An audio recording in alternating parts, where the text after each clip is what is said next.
Welcome po kay Tita Maxi Feng Shui Tip. Kumusta na po kayo? Okay ba tayo lahat? Ingat lang sa sakit po ha, lalo na itong March mainit. Tapos itong April, Holy Week, yan ang All Saints Day ng Chinese. Yung pupunta sa sementeryo, aalay sa Chinese. Ang Chinese na All Saints Day is April 4. Kaya mga matatanda, huwag kayo pumunta na sa sementeryo this year. Yung mga anak nyo na lang. Pero sa Chinese to ha, hindi Pilipino. Positive lang ako ha. Kunti lang ito. Matagal ko na nalaman na ang tiger bawal pumayat. Tandaan nyo, ako si Tiger. Ang dami dati maraming nagpo-feng shui sa akin. Tita, baka pumayat, wala kang pera. Pumunta ako sa temple. Naku ma'am, tumaba ka kunti. Hindi ka mayayaman kasi pumapayat ka. So, hindi ako nagre-reduce, pinabayaan ko tumaba. Pero sa edad, syempre, kailangan pumayat din tayo, hindi ba? Baka makasakit. Pero wag lang yung payat na payat. Parang yung namatayan ng mister ko, yung 2020. Pumayat talaga ako sa kakabantay, sa worried, syempre lahat-lahat na problema, ako humahawak. Talaga pumayat ako. Lahat na pera ko lumabas sa gastos sa kanya.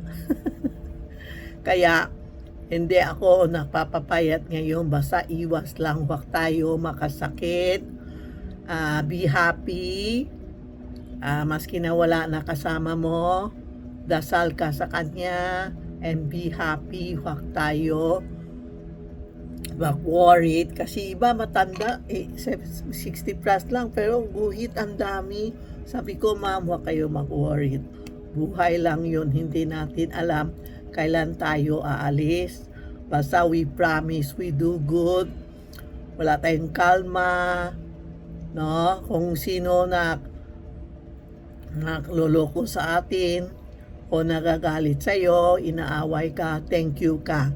Para yung mga kalma natin pupunta sa kanya. Okay po? Isa pa, yung rooster. Rooster bawal din pumayat. Kasi rooster, diba? Tayo siya. Sobra siyang yabang. Tiger din, diba? Mayabang tayo. Pag lumalabas, talagang, alam mo, matapang. Pero ang tiger, we can stand alone maski wala na tayo asawa. Ako, maliit pa. Ako, talagang nagsusupport. Gusto ko akong sarili. Akong gumagawa. Gusto ko sarili kong gawa. No? Ang rooster po, ganun din. Diba? Mayabang din siya. Saan-saan siya kumakain. Bayan siya. Hindi siya napapansin sa tao. Basta saan-saan siya pupunta. Tiger din ganun eh. Pag gutom lang siya naka-attack. Pag galit siya na-attack. No? Number 2 is rooster. Number 3 is isa pa. Ang number 3, horse. Ang horse, ganun din, mayabang, di ba? Nakatayo, yan, ako ang horse, mayabang ako.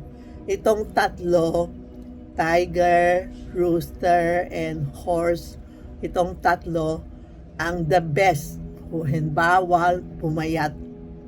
No? Subukan nyo, pag pumayat kayo. Try nyo, huwag mo sabihin na si Tita Maxi magsabi, subukan mo pumayat kayo. Kung ano mangyayari sa'yo. Ako talaga, sinubo ko na ilang beses, nagpapa-reduce ako para lumiit ako. O kaya halimbawa, nag-diabetic ka, di ba? Baka kumain ng matamis, lahat. Basta, lahat kain lang, yun lang mga matatamis, wag tayo kumain para hindi tayo pumayat. Kain tayo ng kain, be happy. Alam mo, mga anak ko, binibigay niya ang gusto ko. No? Kinokontrol niya ako kasi alam niya may edad na ako. Kinokontrol niya Pag maraming kinakain ko, sasabihin ng isang anak ko, "Ma, tama na, this week, 2 halo-halo ka na." Ganon yun. Kaya be happy tayo. Maski na ginanagagalit sa atin. Sabi law, scammer law kami. Ninoloko ko law sing-sing nila. Samantala, wala naman ako natanggap pera sa kanila. Hindi naman marunong ako mag-iha-iha.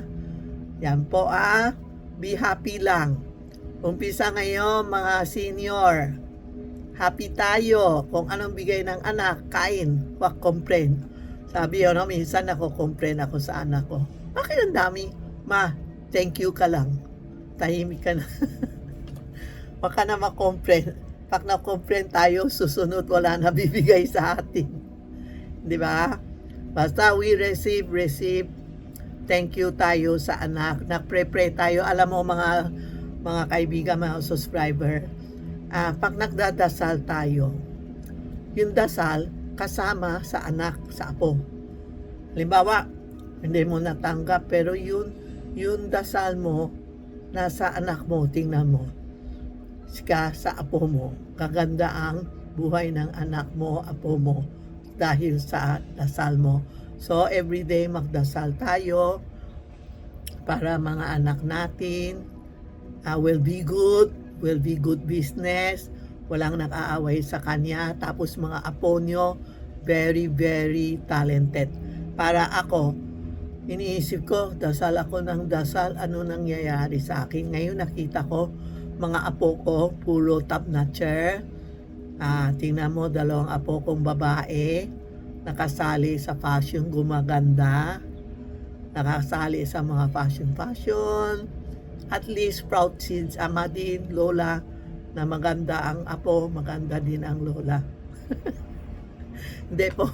Tapos may apo ako, talented din, puro top notcher, 4 na apo ko, basketball player pa, puro matatangkat, wala kaming pandak dito. Ayan po, dahil sa maybe, kasi minsan po, sa dasal natin, binibigay ng Diyos, no? Huwag kayo maniwala, huwag kayo nasabi walang Diyos. Maniwala kayo, maski na anong problema mo, maniwala kayo, may Diyos tayo, may angel tayo sa tabi. Kasi minsan natapa tayo, tapos sasabihin mo, bakit hindi tayo tinulong ng angel? Minsan kailangan ka magdapa. Yan po. Lahat tayo may tragedy, di ba? Lahat tayo may tragedy. Lahat tayo may kaaway. Halimbawa sa harap, mga kapitbahay, away sa iyo. Sabi ko, sige, thank you po. Salamat po.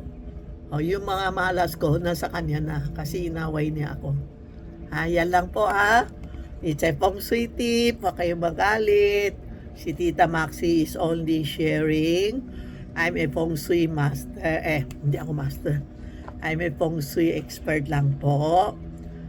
Nini-share ko lang yun alam ko, Makalimutan, tiger, horse, rooster, pataba tayo para may pera tayo. Para swertihin tayo po. Try nyo, pag pumayat ka, ano mangyayari sa'yo. Na-try ko na maraming beses po. Okay? Salamat po. Thank you.